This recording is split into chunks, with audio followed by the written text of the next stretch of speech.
안녕하세요. 1월 31일 금요일 아침마다 새로우니 방배동교회 이성진 목사입니다.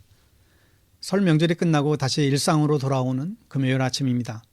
오늘 하루도 감사로 시작하는 날이 되시기를 바랍니다. 오늘 우리에게 주시는 말씀은 마태복음 17장 14절에서 20절 말씀인데요. 제가 받들어 읽습니다. 그들이 무리에게 이르매 한 사람이 예수께 와서 꿇어 엎드려 이르되 주여 내 아들을 불쌍히 여기소서. 그가 간질로 심히 고생하여 자주 불에도 넘어지며 물에도 넘어지는지라. 내가 주의 제자들에게 데리고 왔으나 능히 고치지 못하더이다. 예수께서 대답하여 이르시되 믿음이 없고 패역한 세대여, 내가 얼마나 너희와 함께 있으며 얼마나 너희에게 참으리요. 그를 이리로 데려오라 하시니라. 이에 예수께서 꾸짖으시니 귀신이 나가고 아이가 그때부터 나으니라. 이때 제자들이 조용히 예수께 나와 이르되 우리는 어찌하여 쫓아내지 못하였나이까? 이르시되 너희 믿음이 작은 까닭이리라. 진실로 너희에게 이르노니 만일 너희에게 믿음이 겨자씨 한 알만큼만 있어도 이 산을 명하여 여기서 저기로 옮겨지라 하면 옮겨질 것이요 또 너희가 못할 것이 없으리라. 아멘. 오늘 말씀을 통하여 산을 옮기는 믿음이 무엇인지 알고 그 믿음으로 기도할 수 있기를 축원합니다. 어제 아침에 보았듯이 변화산 사건 이후에 예수님께서 산에서 내려오셨을 때의 이야기입니다. 무리 중에 한 사람이 예수님께 와서 무릎을 꿇고 말을 걸지요. 그리고 간절히 기도했습니다. 주님, 내 아들을 불쌍히 여겨주십시오. 간질병으로 몹시 고통받고 있습니다. 자주 물속에 빠지기도 하고 물속에 빠지기도 합니다. 이 아버지에게는 아들이 있었는데 간질병으로 몹시 고통을 받고 있었지요. 간질병은 뇌전증이라고 하는 이름으로 바뀌었는데요. 뇌 이상으로 부분 발작이나 전신 발작이 일어나는 질병입니다. 그런데 이 아들의 증상은 정말 심한 상황이죠. 게다가 이 아들은 특정한 상황에서 발작을 일으키는데 물이나 불을 보면 발작을 일으키고 물속에 들어가고 불 속으로 들어가는 행동을 하는 것입니다. 그러니 이 아버지의 마음이 얼마나 아팠을까요? 도대체 이 아들을 혼자 둘 수가 없는 상태입니다. 항상 따라다녀야만 했습니다. 언제 물이 빠져서 죽을지 모르고 언제 불에 들어가서 죽을지 모르는 상황입니다. 이 아버지는 변화산에 올라가신 예수님을 기다렸습니다. 그리고 예수님을 만나자마자 그냥 무릎을 꿇고 간절히 기도하고 있지요. 주님, 내 아들을 불쌍히 여겨 주십시오. 여러분, 키리에 에이르손이라고 하는 기도문이죠. 주여 나를 불쌍히 여기소서. 여기에 누구의 이름을 넣어서 기도해도 무방합니다. 여러분도 이렇게 기도해 보세요. 주님, 내 남편, 아내, 아들, 딸을 불쌍히 여겨 주십시오. 이 아들은 단순히 간질병에 걸린 것이 아니고 뒤에 보면 귀신이 들렸다라고 했습니다. 이 귀신이 이 아들을 문에 빠뜨리고 불 속에 들어가게 하는 것이죠. 여러분, 사탄은 우리의 마음속에 찾아옵니다. 그리고 한없는 비참한 마음을 주곤 합니다. 나 같은 것은 필요 없다고 느끼게 하죠. 이게 사단의 전략입니다. 그러나 여기 절대로 넘어가지 마셔야 될 것입니다.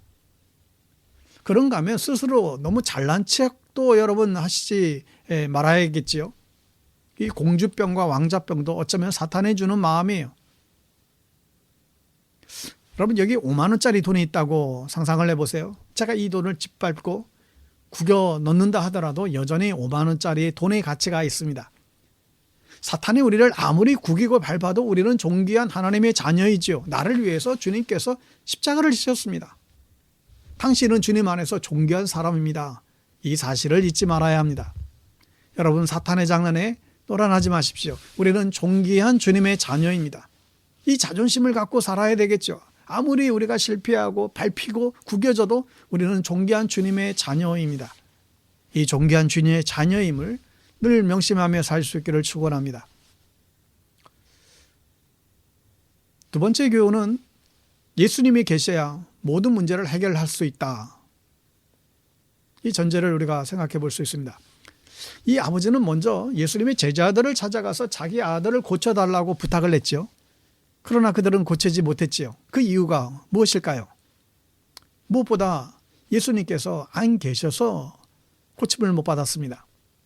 예수님께서 베드로와 야고보, 요한과 함께 변화산에 가시면서 예수님이 안 계신 동안 다른 제자들이 자기들 스스로 고쳐보려고 했죠. 예수님이 하시던 방법대로 똑같이 해보았습니다. 그런데 고쳐지지가 않았어요. 무슨 의미일까요? 우리는 예수님과 늘 함께 해야만 합니다. 제자들은 예수님이 안 계시면 아무것도 할 수 없고 아무 능력도 없다는 것을 알게 되었죠. 우리도 마찬가지입니다. 예수님께서 계시지 않으시면 우리는 아무것도 할 수 없습니다. 예수님 없이 우리는 아무것도 아닌 존재입니다.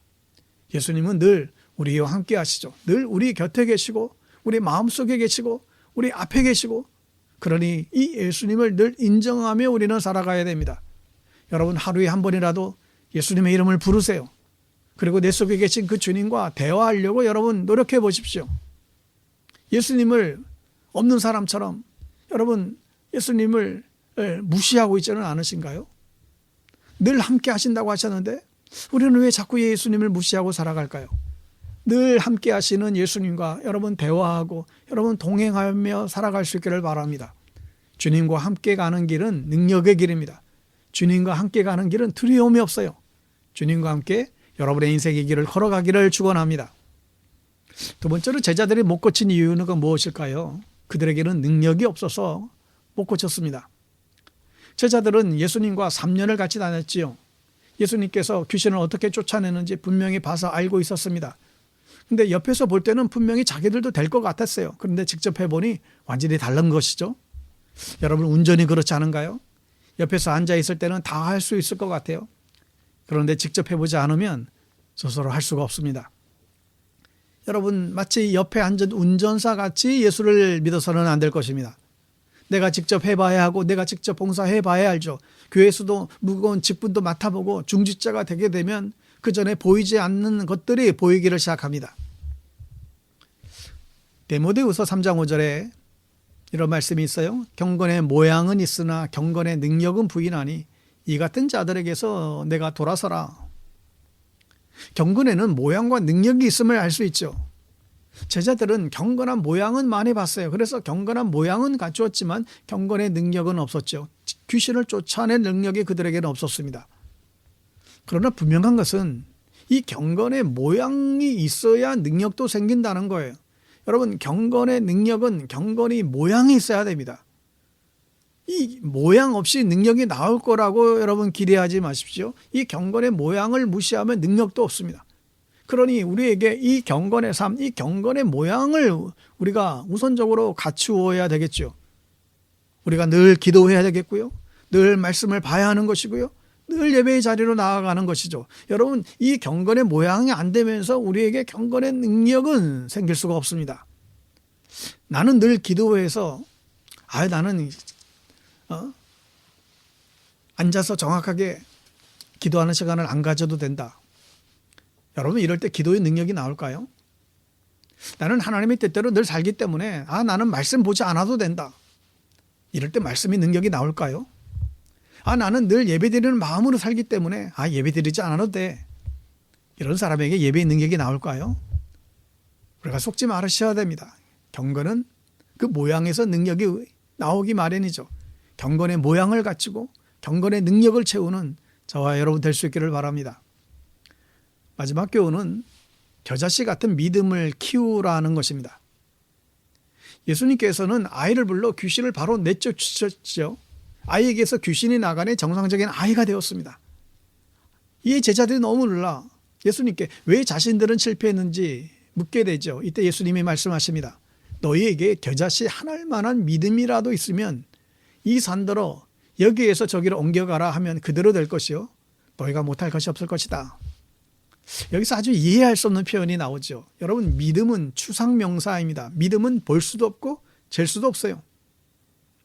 그런데 겨자씨 하나일 만한 믿음은 무엇을 가리킬까요? 겨자씨는 너무나 작지요. 그런데 굳이 이 겨자씨가 얼마나 작은 것인지는 그게 중요하지 않습니다. 그건 알 필요가 없습니다. 겨자씨에게 중요한 건 씨예요. 씨는 작지만 그러나 그 씨에게 비료를 잘 주고 잘 키우면 엄청나게 커지게 됩니다. 그러니까 씨도 중요하지만 그 키우는 사람의 노력과 능력이 더 중요할 수 있습니다. 여러분, 믿음은 씨와 같습니다. 이 믿음을 키우는 사람이 되시길 바랍니다. 하나님께서 지금도 우리에게 믿음과 증거를 주세요. 그런데 그것을 무시하는 사람이 있고 그것을 큰 믿음으로 키우는 사람이 있어요. 여러분은 어떤 사람이신가요? 유대인들의 표현 중에 산을 옮긴다라는 말이 있습니다. 이 말은 어려운 문제를 해결한다라는 뜻이에요. 그래서 산을 옮긴 랍비라고 하면 가장 어려운 문제를 푼 선생님, 이렇게 이해할 수 있지요. 산을 옮기는 믿음이란 무엇입니까? 굳이 멀쩡히 있는 산을 기도해서 옮길 필요는 전혀 없는 것이죠. 여러분, 그런 기도는 하지도 말아야 될 것입니다. 그런데 우리 앞을 가로막고 있는 산 같은 많은 문제들이 있습니다. 이 문제들은 겨자씨 같은 믿음을 키워서 여러분 풀어낼 수 있을 줄로 믿습니다. 그러니까 우리의 삶 속에 저마다 해결해야 될 산 같은 문제들이 있잖아요.